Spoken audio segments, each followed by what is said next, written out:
Salut les gars, alors, cette vidéo va être un peu plus sérieuse. 2. Quel droit parlez-vous exactement? Le droit d'être emprisonné chez soi, sans pouvoir en sortir à moins qu'un membre masculin de la famille ne soit avec vous. Et si vous vous faisiez fouetter si vous refusiez de porter le voile? Et si vous ne pouviez pas?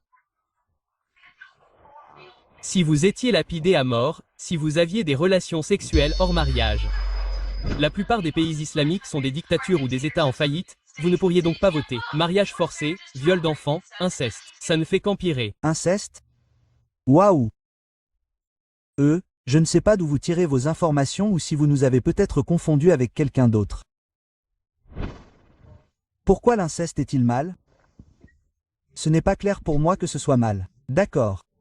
Il est clair pour moi qu'il y a il n'y a jamais de. En toute honnêteté, je ne suis pas là pour me moquer de vous, je ne suis pas là pour vous critiquer, je ne suis même pas là pour remettre en question votre intelligence.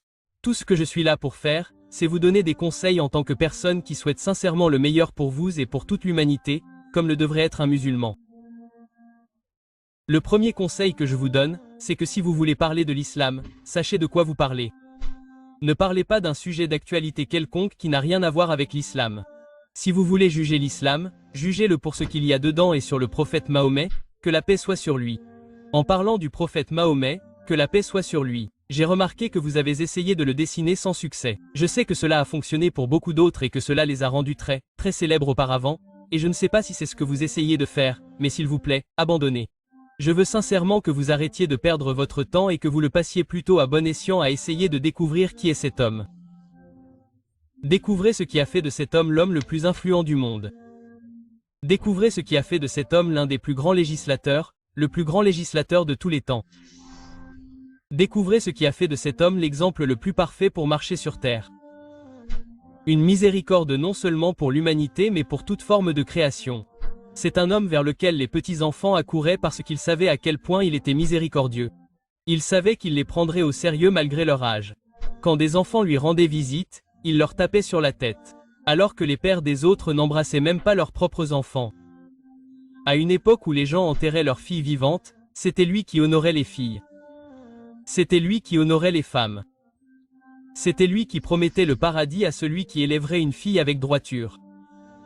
Un homme qui traiterait les pauvres de la même manière qu'il traiterait les riches. Un homme qui traiterait les noirs de la même manière qu'il traiterait les blancs.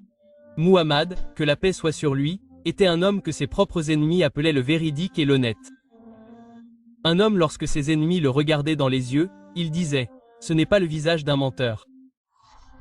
Aujourd'hui encore, certains de ses pires ennemis sont devenus ses plus nobles partisans après avoir compris qu'il était un homme de vérité. Découvrez pourquoi nous l'aimons.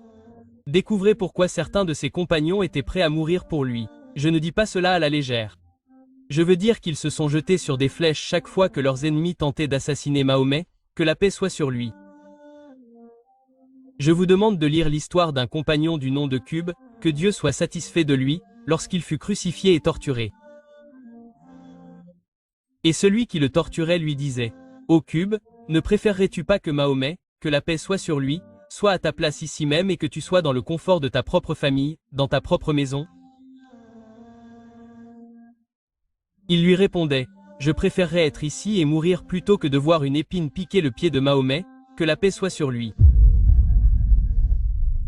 Je veux que vous vous demandiez pourquoi il y a 1,7 milliard de personnes aujourd'hui dans le monde qui sont impatientes de mettre en pratique la manière dont il a vécu jusqu'au bout. De la manière dont nous entrons dans la salle de bain à la manière dont nous gouvernerions un pays entier, en passant par notre façon de nous habiller, de manger et même de dormir sur le côté droit, nous le suivons jusqu'au bout des ongles. Je vous suggère donc d'arrêter de perdre votre temps à attaquer l'homme que vous ne pouvez absolument pas déphaser. Si Dieu, le créateur des cieux et de la terre et de tout ce qui se trouve entre les deux, le seul et l'unique, l'a honoré, qui sommes-nous pour essayer de le déshonorer? Si vous ne comprenez pas ce que j'essaie de dire, laissez-moi vous faire une petite expérience. Ce que je veux que vous fassiez, c'est de sortir ce soir. Regardez la luminosité de la lune, crachez dessus et voyez ce que votre salive fait à la lune. De la même manière que votre salive n'affecte pas la luminosité de la lune. De la même manière que votre salive n'atteint même pas la lune. De la même manière que votre salive ne déphase même pas la lune, c'est exactement ce que vous faites lorsque vous essayez ne serait-ce que de déshonorer Mahomet, que la paix soit sur lui. Et si jamais vous essayez de cracher sur la lune? Vous ne faites que vous faire du mal. Alors, arrêtez ce que vous faites. Arrêtez de perdre votre temps et essayez de découvrir qui il était vraiment pour votre propre bien. Demandez-moi conseil. Nous voulons le meilleur pour vous. La paix.